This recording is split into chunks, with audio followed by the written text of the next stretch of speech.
Асқасы асқа тіреген Алатау қырғыз жерімден, арыма қыса тіреген Аққалпа қырғыз елімден. Қадырла тұрса қалың ел, айтқылы кемденген бар, башымызды емсерге амансыздар дегеніз бар. Қырған сайын көбейген қайран болар, қабыланды қачырған қайраты бар. Егеменді қырғыздың құттықтаймын, қабыл ашаймын астын айбаты бар. Еркіндікті белгісі егемендік, еркін өсіп күн белен тегелендік. Елдің үнін оғызған елдің үнін, құтты болсын Қырғызстан егемендік.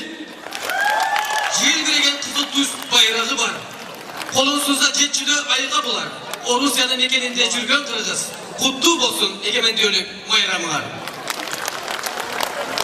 Анда ардақты меймандар қадырма Қырғыз жошылыға.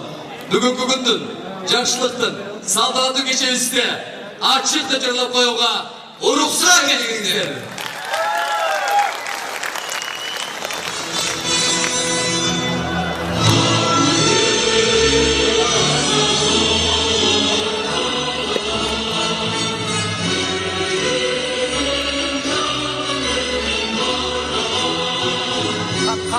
Cut.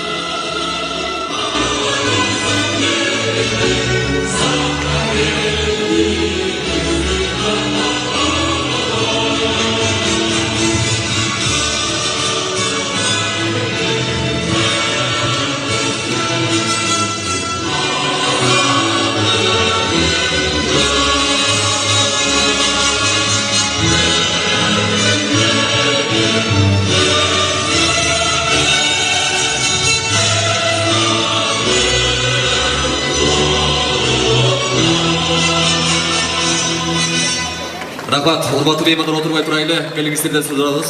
Бүгүн ушул жердеги үстү бир аз кырсык болуп турат. Ошол өткөн инсандар устадыгы бир мүнөт эскерүүгө алып коюңуздар суранабыз.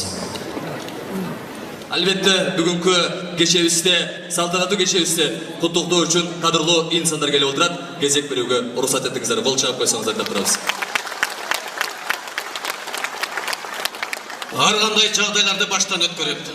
Ар кандай тармактарда иш алып барат. Ар дайым өзүн принципиалдуу кармап, кандай маселе болсо да чындык ойлорду ачык айтуудан тайманбаган. Баш кесмек бар, тил кесмек жок деген ураанда туу туткан. Кыргызстандык коомдук ишмер, жогорку кеңештин 3 жана 5 чыгарылышынын экс депутаты, Кумтөр окуясы боюнча элдин көйгөйүн чечкен. Комиссариатка конгон биздин Садыр Жапаров Нуркожаев куттуктоо сөзүн чакырып коелу. Жана ошондой эле, сиздер кол чаап турсаңыздар. Профессор, Аксакалдар кеңешинин төрагасы Кубатбеков Турусбай агабызды да кол чаап койсоңуздар келиңиздер. Кубатбеков Турусбай агабызды.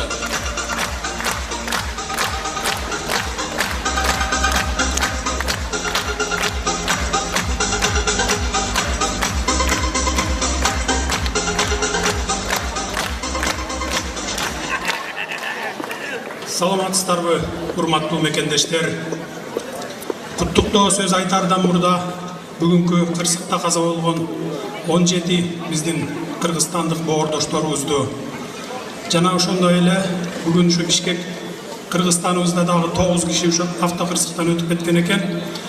Ошолордун үй бүлөсүнө, жакындарына, бир туугандарына, бала чакасына көңүл айтуу менен ушул жаткан жерлери жайлуу болсун, топурактары торко болсун, Кудай бейишинен орун берсин деп ушу көңүл айта кетелик. Ошого уруксат бериңиздер. Бул Кудайдын буйругу экен. Кудайдын буйругуна бардыгыбыз баш ийишибиз керек. Андан эч жака качып кутулбайбыз. Урматтуу бүгүнкү кеченин уюштуруучулары, катышуучулары жана кадырман коноктор. Мен үчүн бул кеченин мааниси эбегейсиз зор. Анткени сөз бутасы ыйык мекенибиздин эгемендиги. Анан да ал эгемендиктин чейрек кылымдык өтмүшү болуп жатпайбы? Мындай кечелер бир жагынан жагымдуу, майрамдык маанай тартууласа, бир жагынан ой максаты бирдей, көз караштары жакын жарандардын башын бириктирип, өткөн мезгилдин өтөлгөсүн талдап таразалоого, азыркы абалга баа берүүгө, ошондой эле келечекте сиздер менен бирге баарлап жасала турган иштердин мерчемин аныктоого, орток пикир жаратууга өбөлгө түзөт. Ошентип бул кечени өлкөбүздөгү бүгүнкү кырдаалды эске алуу менен майрам гана эмес, улутубуздун, өлкөбүздүн орчундуу маселелери жөнүндө ойлорубузду ортого коюуга мүмкүнчүлүгүн берген олуттуу жыйын деп эсептеймин. Өз элин сүйүүнү, башка элди кадырлоону жакшы билген менин мекенчил жердештеримдин атайын чакыруу жолдоп, сиздердин араңыздарда болуу, сиздер менен ой бөлүшүү бактысын тартуулагандыктары үчүн чоң ыраазычылык билдиремин жана ошондой эле кечени уюштуруучуларга жана уюштурууга мүмкүнчүлүк берген жергиликтүү бийликке терең ыраазы экендигимди билдирип, Кыргыз мамлекетинин 25 жылдык көз карандысыздыгына арналган бүгүнкү кечеңиздер менен куттуктап коюуга уруксат этиңиздер.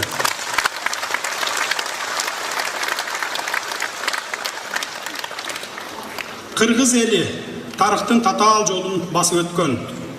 Өзүнүн мамлекеттүүлүгүн бирде жоготуп алса, бирде кайра тикелеп отуруп, көп өлкөлөр, элдер менен ар тараптуу байланыштар жасоонун бай тажрыйбасын топтогон көөнө эл экендигинен азырынча эч ким шек санай элек. Буга ата бабаларыбыздын тарых бетине калтырган ташка тамга баскандай таамай издери кепил. Кыргыз элинин цивилизация жараткан тарыхтын мындан аркы этаптарында да ыкчам, буйдалбай өнүгүп кетүүгө жетишээрлик даярдыгы бар эл экендигин батыш менен чыгыштын архивдик казыналары да, дүйнөгө белгилүү Манас эпопеясы да ачык айкын далилдеп турат. Адамзат тарыхы дайым эле бир нукта, бир кылка өнүгө бербейт тура. 20 кылымдын башы Кыргыз элинин кылымдар мурда жоготуп алган мамлекеттүүлүгүн кайра түптөө мүмкүнчүлүгүн берди. Натыйжада Кыргызстан СССРди түзгөн 15 республиканын бири катары өмүр сүрүү мүмкүнчүлүгүнө ээ болду. 21 кылымдын башы болсо, элибизге өз алдынча мамлекет катары түтүн булатуу бактысын тартуулады. Ошону менен бирге бул эгемендик Кыргызстандын өз алдынча кошуна өлкөлөр менен биргеликте дүйнөлүк коомчулуктун талаптарын эске алуу менен чечиши керек болгон бир топ түйүндүү маселелерди да өзү менен кошо ала келди. Эгемендигибизди жарыялаган күнүбүздөн бери мына чейрек кылым өтүптүр. Чейрек кылым эгемендиктин чылбырын колдон чыгарбай келе жатыптырбыз. Бул биз үчүн сыймык.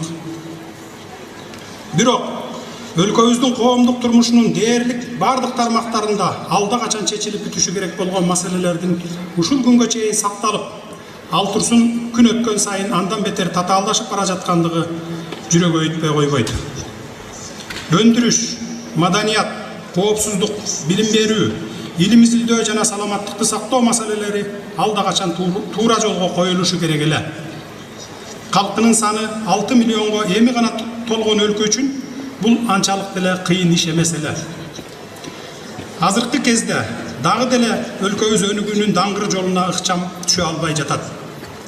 Көптөгөн тармактардын өнүгүү мындай турсун күн санап кедерине кетип бара жаткандыгы эч кимге жашыруун эмес. Мурда миңдеген адамдарга иш орун тартуулаган, өз дооруна ылайык буюмдарды өндүрүп чыгарып турган оор жана жеңил өнөр жай ишканаларыбыздан алда качан кол жууганыбызды билесиздер. Өндүрүштүн жоктугунан ишсиздик күчөп, көпчүлүк адамдар чет өлкөлөрдө жасап чыгарылган буюмдарды алып сатуу менен күн кечирип келет.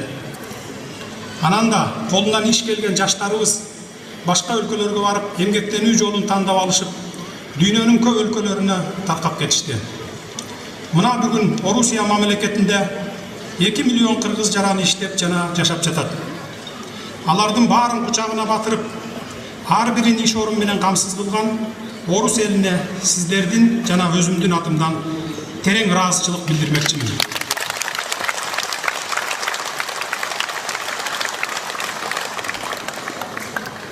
Саясий аренада жүрүп, элдин ар кандай социалдык катмарынын өкүлдөрү менен дайыма баарлашам. Кыргызстандын өнүккөн өлкө болушун эңсебеген, көксөбөгөн бир да кыргыз жаранын көрө элекмин. Тарыхый эс тутуму бай, азыркы доордун күрөө тамырынын кагышын сезе билген, билимдүү, терең ой жүгүртө алган адамдарыбыз кадам сайын жолугат.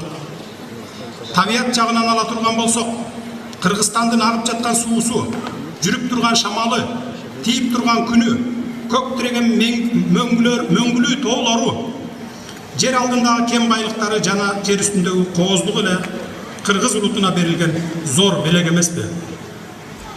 Мындай табият, мындай тарыхый эс тутуму бай, сергек инсандар менен бир өлкөнүн калкы гана эмес, жалпы адамзатка пайдасы тие турган ийгиликтерди жаратууга мүмкүн экендигине толук ишенемин. Менин ишенимимде Кыргызстан келечекте дүйнөнүн өнүккөн өлкөлөрүнүн катарынан сөзсүз орун алат.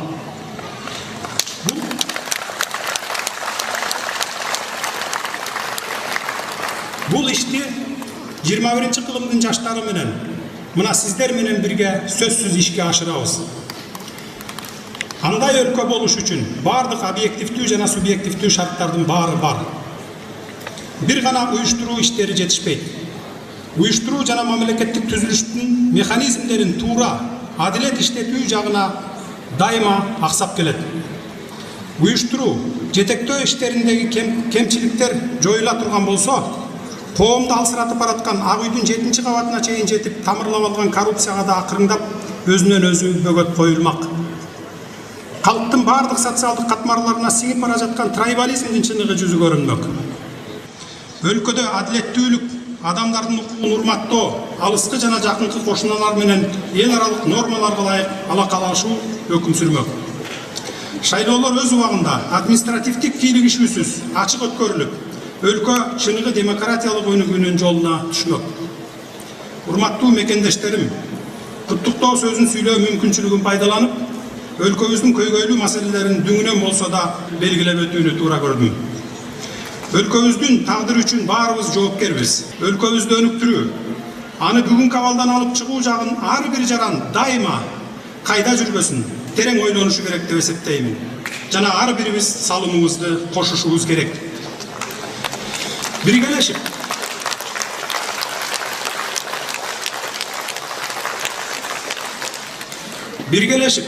ар кайсы регионалдык, этностук, саясий жана диний топторго бөлүнбөй, бирдиктүү аракеттерди жасоонун учуру келди.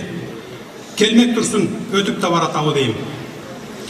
Кыргызстандын жериндей жерде, Кыргызстандын калкындай калк менен курулган мамлекеттин артта калган өлкөлөрдүн тизмесинде турушу баарыбыз үчүн чоң уят. Өлкөбүздүн өнүгүшүнүн жаңы этабын сиздер менен бирге баштоонун, кыргыз элинин тарыхына, дүйнөлүк өнүгүүнүн рухуна жараша чечкиндүү кадамдар таштоонун күнү келди. Урматтуу мекендештер, мааракебиз баарыбызга куттуу болсун. Кечебиз тунук ойлор, ийги ниеттер айтылган, ынтымактын, биримдиктин үрөөнүн сепкен форум катары эсибизде калсын. Баарыңыздарга бакубат өмүр каалайм. Өлкөбүздүн өнүгүшүнө болгон тунук ой, жигердүү көз карашыңыздардын арта беришин, алардын көп кечикпей ишке ашырыла башташын тилеймин. Бар болуңуздар, дагы бир жолу майрамыңыздар менен. Кол жаппаңыздар, Жапар Садыр Кожоевич. Майрамыңыз менен карабалыңыз эле. Өлкөбүздө ana ушундай эр азамат уулдар көп болсун деп ниет кылабыз. Албетте сөздө биз Турсунбай атабызга билели профессор Аксакалдар кеңешинин төрагасы. Бир кол жапкы коелу. Келиңиздер.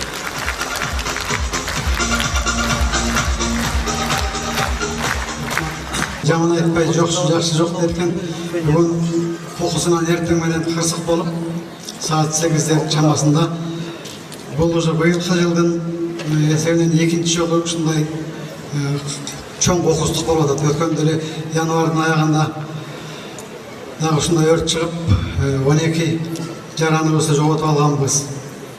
Ошондон кийин жыйынтык чыгарып, бир ушуну менен токтосун деп ойлодук эле. Бүгүн дагы кокустук болуп, биз эртең менен баштап бул жерде отурат. Диаспоранын жетекчиси Абдыганы мырза болуп, жана дагы анча аксакалдар ошол жерде калышты. Алтофесчасы 5-чи дом 5 деп ошол жерде 17 киши каза болуп кетти.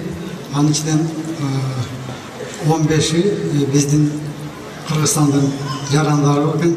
Бүт баардыгы жаш кыздар, келиндер, кыздардын развилкасынан түтүнгө угуп, алар өрттөнгөн жок эч кимиси. Түтүнгө угуп эле эчке чыга албай өлкөгө качып чыккандар да бар экен. Кечке ошол жерде болдук. Туугандары жүрөт, бирөөлөр кызын жоготуп алып апасы ошол жерде ыйлап жүрөт.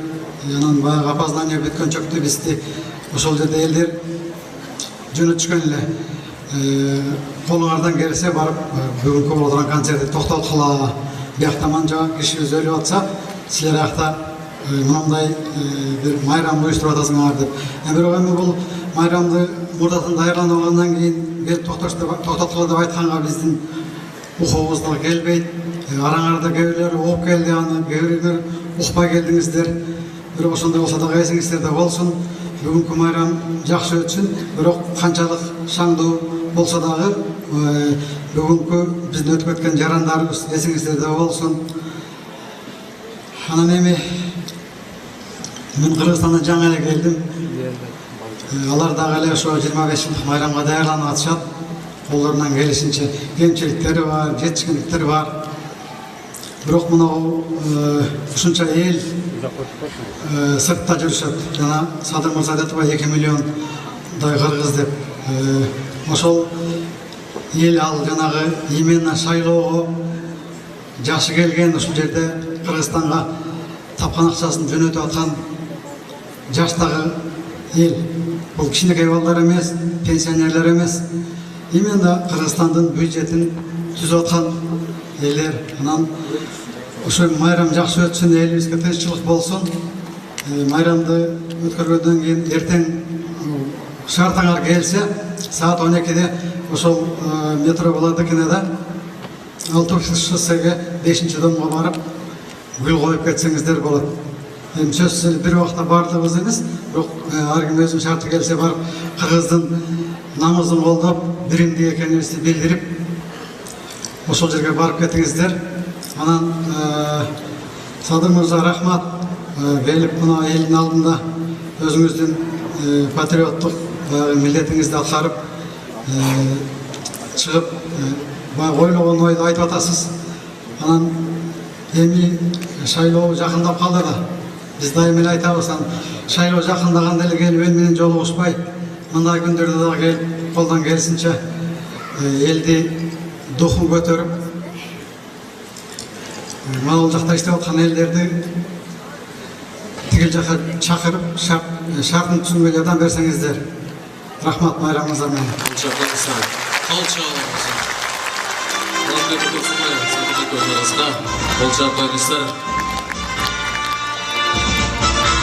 Кейинки куттуктоо сөзүн приглашаем на сцену сотруднику Госдумы Российской Федерации Забавотников Геннадий Михайлович. Çok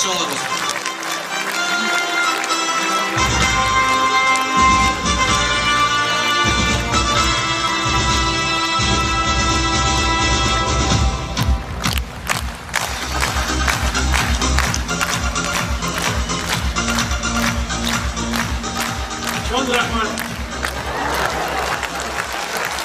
Ben konuşmam. Ben Kırgızım.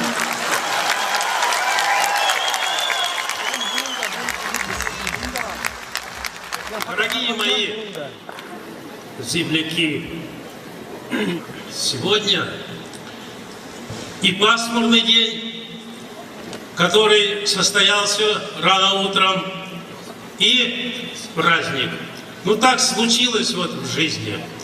Сегодня величайшее событие, потому что сегодня праздник кыргызской независимости, кыргызского народа, Кыргызстана. Я как русский человек, родившийся в Кыргызстане, и моя мама родилась там, и мой дедушка родился там, город Токмок. И хочу сказать, вот и не было бы этой трагедии, наверное, утренней, если бы на территории такой прекраснейшей земли кыргызской была бы хорошо обустроена жизнь всех наших земляков. Чтобы не было ни одного гастарбайтера в России и в других странах, а только в качестве гостя, а чтобы на месте там были хорошие дома, хорошая зарплата, хорошее обеспечение, хорошая жизнь и с семьями, и на родной земле. Чего еще мечтать? Я знаю, что вы тоже знаете, что ваша страна, моя родина, богатейшая. И хочу сказать, редко кто из кыргызов, даже из кыргызов, понимает всю ту значимость, все то величие своей страны. А вы знаете, что такое Иссык-Куль?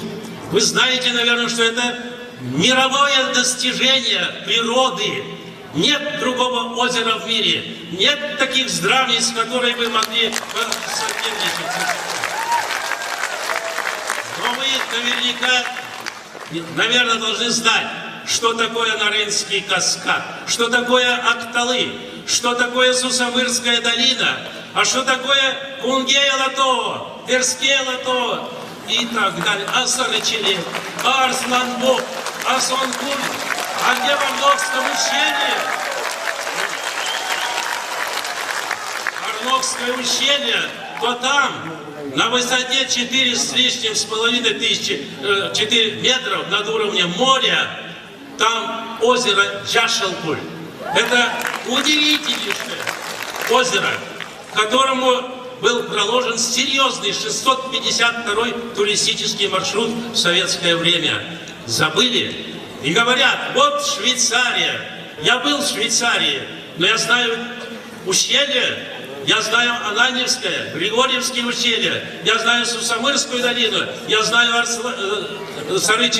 Арсланбок, Сарычелек и так далее, и так далее. Какие там Швейцарии? Да лучше Кыргызстана 100 очков даст в любой Швейцарии.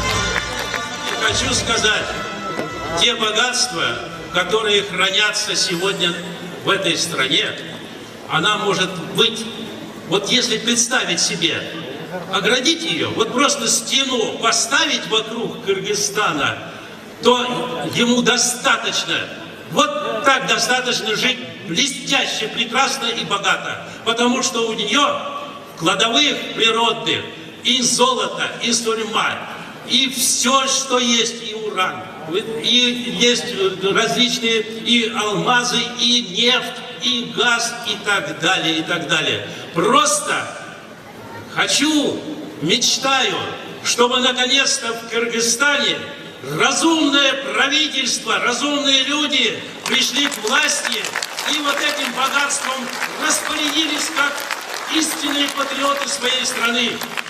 Во славу кыргызского народа.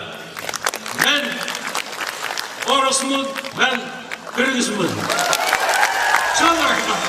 Ол шоулар болсын. Шоулар, шоулар. Слово представляется доктору медицинских наук, доктору философских наук, академик Российской академии естественных наук, профессор Чагину Олегу Александровичу. Волчала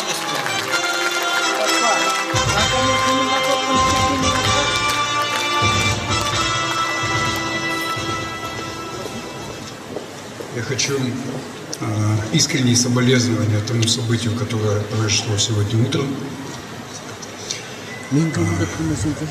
Большая трагедия. В 1976 году мою маму отправили в город Каракуль, который строился, на строительство Дома культуры Токтагульской ГЭС. С тех пор, с 1976 года, практически каждый год мы приезжаем в Киргизию, приезжаем с детьми. Это наша родина, мы любим ее. Я себе знаю, что старость я буду встречать в Кыргызстане. И спасибо.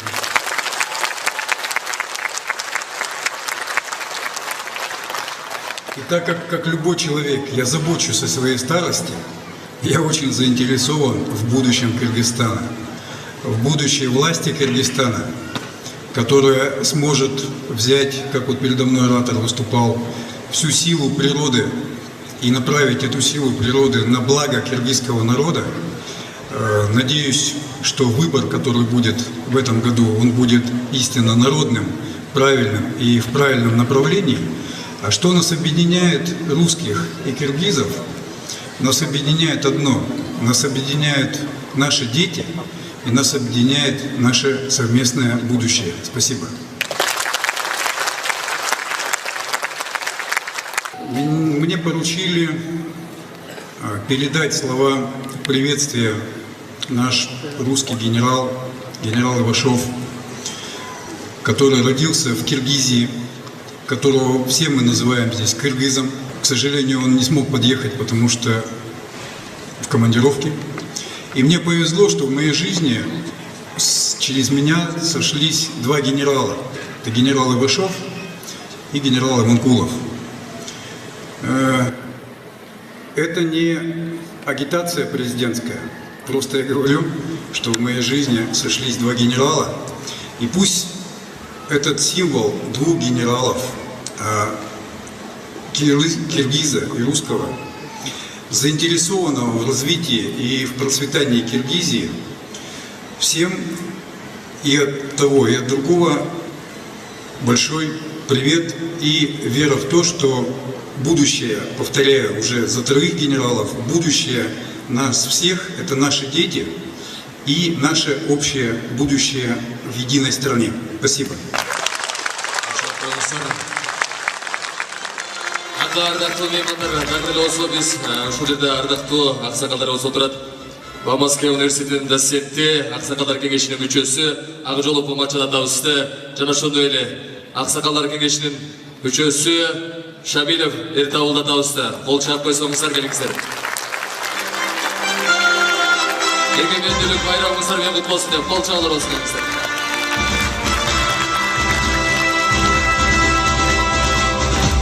Ассаламу алейкум, мекендештер, ағайын туғандар.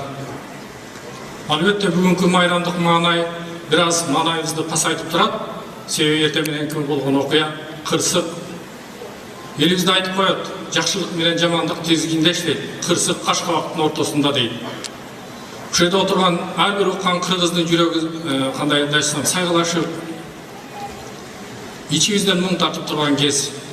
Жоғарыдағы айтып өткен ақсақалдар кеңешінің төрағасы айтып кетті, ертеден ұшуға малға чейін бұл жерде ұққан адамдардың бар ертеден келе, бұл жерде дағы көпшілік ошақта қалып қалды. Ұшы күнде біз бірімізге мұндай оқия бізді бірімізді біріктірушіміз керек, ынтымаққа келіш керек. Мен ойлаймын, Қырғызда дағы бір жақсы сөз бар, ұйға дағы көп жақсы, тойға дағы көп жақсы деген сөз бар. Көпчілік көтерсе, ұйды дағы жақшылықта көтеріп кетеміз деген үміттемін сіздердің қолдауыңыздар менен.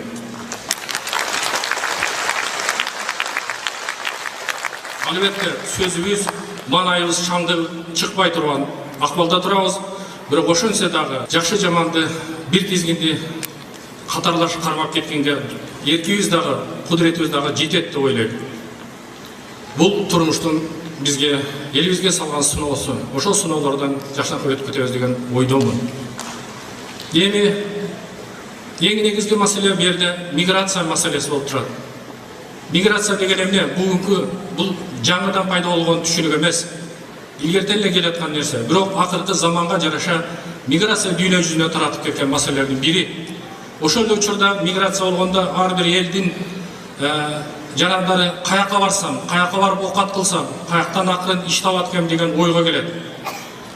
Ошол маселеде дүйнө жүзүн салыштырып көрсөк, эң көп биздин кыргыз жарандары Россияны келип берген кандайдыр иш таап, окатын кылып, акча таап, үй бүлөсүн, жакын туугандарын бакканга ушундай шарт түзүлүп атат. Себеби көп жылдан бери бирге болгон менталитет деп коет мындай чыгат. Кандайдыр үмүт, ык, ушундай Россияга барсак көнүп кетебиз. Кандай болсо дагы башка тилге караганда биринчи класстан бери орус тилинде билебиз деген кандайдыр түшүнүк бизди тартып турат бул жака. Ошон үчүн каерде болбойлу, каерде жүрбөйлү, ак ниет, пешене тер тамагы акы менен оокат тапсак, ийгиликке жетсек, биз өз үй бүлөбүздү, жакындарыбызды багалганга жетсек, айрыкча эр азаматтарга айткым келет, жаш улан кыздарга айткым келет. Демек, ар бир үй бүлөнүн бакубат жашоосу, анын экономикалык мүмкүнчүлүгү, анын байлыгы бул элдин байлыгы, бул мамлекеттин байлыгы. Эли бай болсо, эли тың болсо, ошол жарандар кандайдыр кесипкөй болсо, кандайдыр иштин өдөсүнөн чыга алсак, анда жогоруда айтып аткан маселелердин баарын саясатчыларга такабай, дагы бирлөрүгө шылтабай, бир өзүбүздү багып кетсек, биз ошондо жакшынакай мамлекетибиз дагы, элибиз дагы көтөрүп кетебиз деген ишенетимин. Мен ошого сиздерди чакырып кетемин. Ошол учурда мен сиздерге айткым келет, мына азыркы учурда мына дин жаатында, ыйман жаатында көп иш-чаралар болуп келатат. Бул жатканда жана Абдышүкүр Нарматовдун видео кассеталарын оңгондо айтам. Эки оозунан бир сөзү, айнанайын жаштар, силердин капиталыңар бул убакытты туулап пайдалангыла. Силер качан атам берет экен, же байкем берет экен дебей өзүңөр аракет кылып Кудайдан тилеген деген сөздөрү дайым таасирленет деп ойлойм жаштарга. Демек, эң негизги үмүтүбүз мына жаштарда, улан кыздарда. Ошол мүмкүнчүлүктөрдү туура пайдаланып, жакшы жака буруп, акыл эсине жеткен ар бир адам билет арам менен адалды, жакшы менен жаманды, кыянатчылык менен боорукерликти жакшы түшүнүп ажырата алабыз. Бардык нерсени жүрөгүбүз менен кеңешип эле жакшы жака бурула берсек, биз ишибиз оңолот. Баарыбыз жакшы жолго түшүп, ийгиликке жетишебиз. Ошол эле учурда айткым келет. Мен мына Москвада көп жылдан бери иштегендиктен, өзүм мына окуу жайда, илим жаатында иштегендиктен дайым жыйын болгондо айтам, айнанайын жаштар, Москва деген бул дүйнөдөгү илим менен борбордун эң туузокуна жеткен борбору. Ушул жерде каалаган окууну, каалаган кесипти, каалаган окуу жайдан окуп, билим алсаңар толук мүмкүнчүлүктөрү бар. Ал үчүн Россиянын закону ага мүмкүндүк берет. Кыргыз гаранты, кыргыз паспорту менен эле силер Россиядагы бардык окуу жайларга каалаганда бюджетке өткөнгө толук мүмкүнчүлүгүңөр бар. Ошол үчүн дайым айтып кетем, эгерде ошондой суроолор болуп, кандайдыр түшүнбөктөр болсо, ушул жерде бизде агай эжекелер чоң топ бар. Мына интернеттерде мына жаш толкун деген сайт бар, биримдик деген бар, бардыгында ушу биздин даректерибиз жазылып турат. Бириңерден бириңер сурасаңар таба аласыңар. Биз колубуздан келген жардамды, кеңешибизди бергенге даярбыз, ошонтип берип келатабыз. Эми ушул жерден дагы бир айтайын дегеним, ошого силер колуңардан келиши аракет кылып, ошондой нерселерди жасайлы. Анан дагы бир нерсе, мына бул Москвада атайын өкүлчүлүк бар, дин өкүлчүлүгүндө иштеген жаштар бар, 5-6 жыл болуп калды. Булардын жамааты күндөн күнгө, жылдан жылга көбөйүп, чоң топ болуп келатат. Ошол жаштарды туура багытка, туура маселеге, дин багытында жакшы жолдорго салып келетет деп ойлойм. Демек, Кыргызстанда силер азыркы информациянын заманы деген сөз, интернет деген бар, телефонуңарда колуңдар бар, жаңылыктарды билип турасыздар. Ошол эле учурда биздин өзүбүздүн жаштардан мына Сирияга кетип калган, жана башка болуп калган жаш балдар адашып атса, албетте кейбиз ошондой жолдон алыс бололу, оолак бололу, жакшы жолдо бололу деген ниетемин. Ошол учурда ошол өкүлчүлүктөн жигиттер келип отурат. Мен ойлойм, менен кийин дагы сүйлөшүү мүмкүн. Жакын арада Курман айт болуп келатат. Мен ойлойм, ушул жерде улук болсоң кичик бол, канчалык байып, дүйнөңөр көбөйгөн сайын кайрымдуулукту, садака бергенди унутпасак, Кудайым айткан экен, бирди берсең миңди берем деп, Кудайдан сураганды билели, ошол кайрымдуулук кылганды унутпайлы. Ушул учурда эрте мененки болгон Кудай мындай кырсыктын негизинде жанатан бери бүгүн эртеден кечке ошол жерде аксакалдар, мына коомдук уюмдун жетекчилери тынбай бири менен бири кеңешип, бүгүн да жанатан бери сүйлөшүп, ушундай бир жыйынтыкка чалдык, штаб түзөлү, ушуга колубуздан келген кол кабыш кылалы деген сөздөрдү айтышты.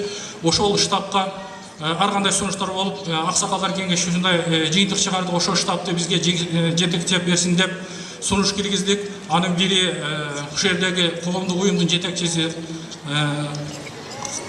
Союз Кыргызстанцев деп коет, уюмунун жетекчиси Мырзабек Эгемберди деген жигит, коом Кыргыз биримдиги деген коомдун жетекчиси Абдыганы Шакиров деген жигит эр азаматтар бар. Ушул штабты жетектеп берип, бүгүндөн эртеңден баштап ушул кырсыкта болгон, тушар болгон үй бүлөлөргө колубуздан келген кол кабыш кылып, ушуларга биз колубуздан келген аракетти кылып, материалдық жардам, моралдық жардам көрсөтүлгөн аракетти кылабыз. Мен ойлойм мындайда бизди бириктирип, ушул жерде отурган эр азаматтар эсинен чыгарбай, элчилик менен байланышып, ушул иш-чараны, ушул жабырта турган кыздарды көтөрүп, ушулардын кайгысын тең бөлүшүп кетебиз деген үмүттөмүн.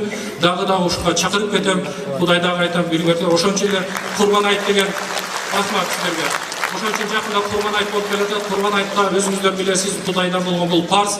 Быйылкы жылдын эсебинде ар бир үй бүлөгө кишиге 8.000ден туура келет экен. Ошону мына муфтиятта иштеп аткан жигиттер менен чөчүп, ошолордун тегеринде жакшынакай ушул иш-чараны өткөрүп алсак деген ой ниет айткым келет. Дагы бир жолу кандай болсо дагы бүгүнкү маанайды, кандайдыр нерседе мааныбызды чөгөрбөй, башыбызды жерге салбай, башыбызды бийик көтөрүп, ушундай жакшынакай демилгелерди дайым көтөрүп, кайерге болбосун эл чогулган жерден калбайлы, эл чогулган жерде ошонун демин, ошолордун ой максаттарын элге жеткирип, элдин кандайдыр үдөлөрүн укканга, ойлорун укканга мен ойлойм, шердеги жамааттагы жетекчилер, шердеги аксакалдар кеңеши дайым даяр, дайым сиздер мененбиз, биз биргебиз. Жерибизде тынчтык болсун, элибизде ынтымак болсун, дайым барчылык болсун. Сөзүмдүн аягында дагы бир айтпай кетчү нерсе эмес. Акыркы күндөрдө Кыргызстанда болуп аткан чегара маселесин көбүн сезип турасыздар. Мен сиздердин атыңыздардан бүгүнкү уюштуруп аткан орг комитеттин мындай бир сунуш киргизет элем. Ушул бүгүнкү жыйынтыктардан биз сунуш кылат элек. Бүгүнкү заманда 21-кылымда мындай чегара маселелери күч колдонуп, жолсом кандайдыр курал колдонуу жардамы менен чечилбей, дипломатиянын келишимдердин негизинде чечилгенге биз өкмөттөн кайрылуу кеткенге сиздердин атыңыздан кайрылам. Мен ойлойм, берде оглар бир да кайдыгер болуп кошулат деген ойдомун. Рахмат сиздерге.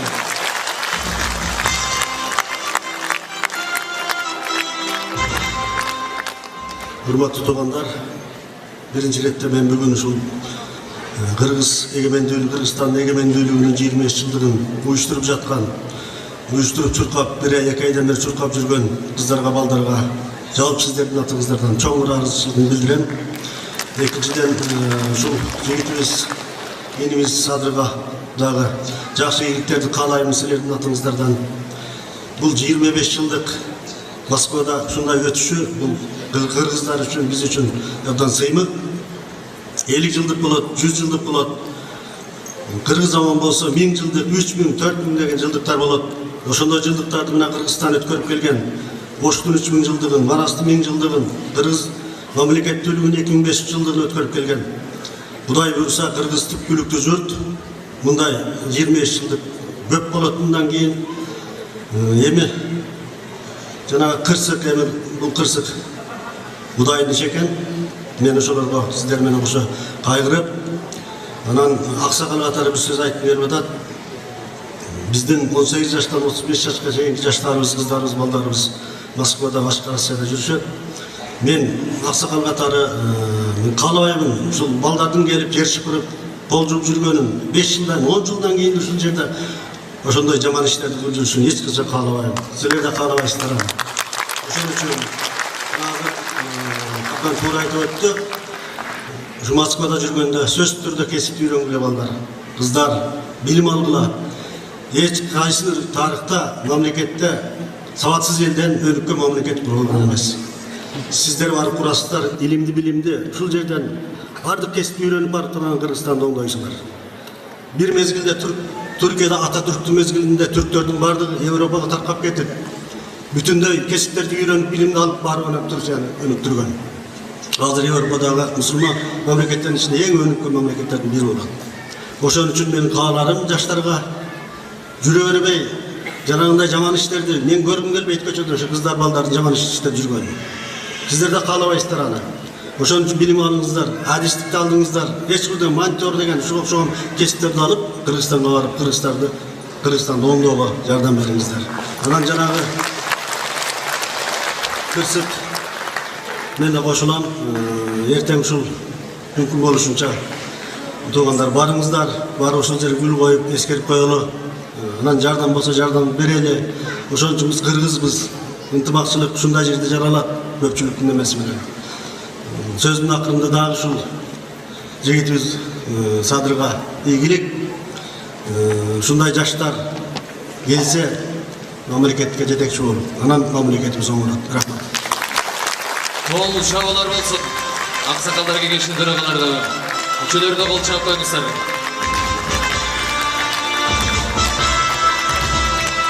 Ардактуу меймандар, баарыбыз көңүл уртурайлы, дагы куттуктоо сөз улантайлы. Кыргыз эл баатыры Касманов Салижан Шариповго кол чаап койсоңуздар келиңиздер.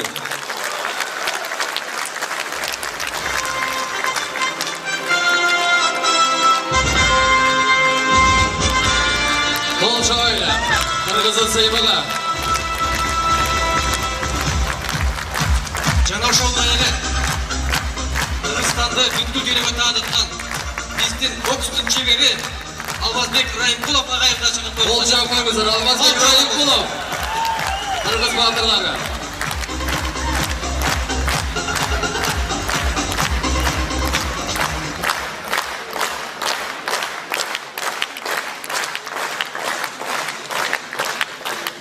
Сөз Кыргыз эл баатыры Салижан Шариповда. Ассаламу алейкум, дорогие друзья, дорогие соотечественники. Я от всего сердца хочу поздравить всех вас с 25-летием независимости республики. И хотел бы пожелать нашей стране мира, единства, стабильности, развития и процветания. А нашему народу доброты, согласия, терпения и, конечно, чтобы в каждой семье был достаток и чтобы мы достойно росли молодежь для будущего нашей страны. Дүйнөгө билегинде күч менен таанылган, кыргыз экенин унутпаган алдыңыздарда биздин сыймыгыбыз Кыргыздын баатыры Алмазбек Райымкуловго кол чабуулар болсун келиңиздер.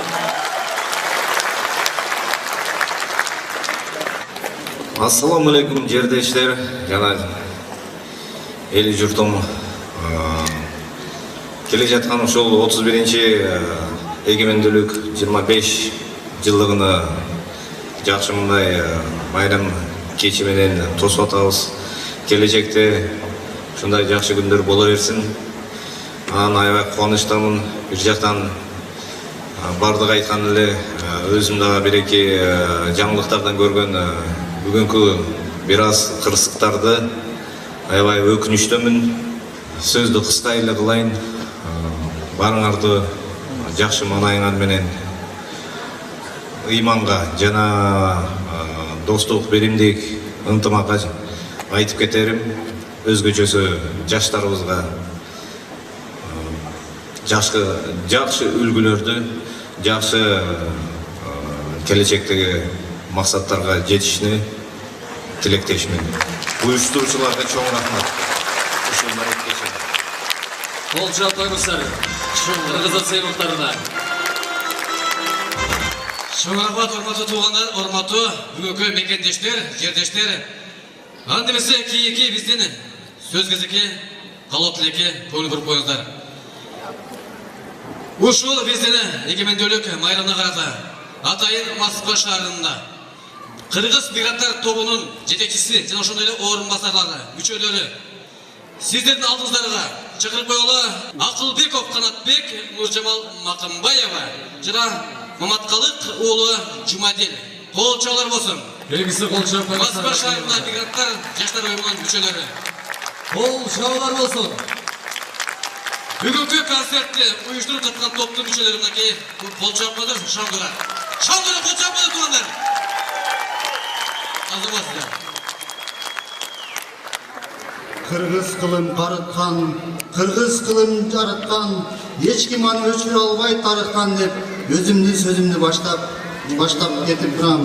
Кымбаттуу бүгүнкү кечеге келген кыргыз элим, эгемендүүлүктүн 25 жылдыгы кут болсун. Ар бир үйгө ынтымак, тынчтык орносун. Кылымдардан бери эңсеп келген эркиндиктин күн урматына мына бүгүн биз бир залда тилектеш болуп отурабыз. Россия Федерациясында жүрөгү болгон Москва жергесинде да мына биз кыргыз экенибизди далилдеп, эгемендүүлүктү кыргызча майрамдап, чоң кеч өткөрүп жатканыбызга маңдайыбыз жарыла сүйүнүп отурабыз. Эгемендүү элимдин эртеңки келечеги эч кимибизди кайдыгер калтырбашы керек. Ар бирибиз башты бийик көтөрүп, кыргыздын туусун көк асманда гана желбиретели. бардык кыргыз туугандарымдын жана конокторубуздун үй бүлөсүнө бакыт каалап, дагы бир жолу майрамыңыздар менен куттуктайбыз. Сиздерди терең урматтап, Кыргызстандык мигранттар уюмунун атынан чоң ыраазычылык билдиребиз. Рахмат. Кол чабуулар болсун, ардактуу меймандар, кол чаап коюңуздар. Саламатсыздарбы, урматтуу мекендештер, кымбаттуу коноктор, ажарлуу айымдар, ардактуу мырзалар, кош келипсиздер. Сөзүмдү баштоордон мурда бир патриоттук ыр менен баштоону туура көрүп турам. Кыргыздар бирин-бирин сатпаш керек, мекеден да мекен дыйык сакташ керек. Калк үчүн күйгөн атуу акындарды эч чиркин кыйнап туруп атпаш керек. Китебин окуп Чыңгыздын, тарыхын билген кыргыздын, атасы болуп уул кыздын, сабагын үйрөт турмуштун. Эзелки кыргыз тилибиз экенин жакшы билиңиз, кыргызча ырдап күй чертип, дүйнөгө кетсин үнүбүз. Бүгүнкү биздин мигранттар уюштуруп жаткан концертке кичине токтолуп кетсем, саналуу күндөрдөн кийин Кыргыз Республикасынын эгемендүүлүгүнүн 25 жылдыгын Кыргызстанда Кудай буйрса белгилешет. Мына ошол майрамга биз Москвадагы мигранттар барып катыша албасак дагы, Москвадагы мигранттар мекенге болгон сүйүнүчүбүздү, мекенге болгон сагынычыбызды чексиз экенин даңазалоо максатында мына ушул концертти уюштуруп жатабыз. Ушул концертке келип убактыңыздарды бөлгөнүңүздөр үчүн сиздерге терең ыраазычылык билдиребиз. Москвада мигрант болуп жүргөн ар бириңиздерге кандай максат, кандай ниетте келсеңиздер бар жогу орундалсын. Аман эсен ата-энеңиздердин, бир туугандарыңыздардын, балдарыңыздардын бешинесине бар болуңуздар. Кош келипсиздер.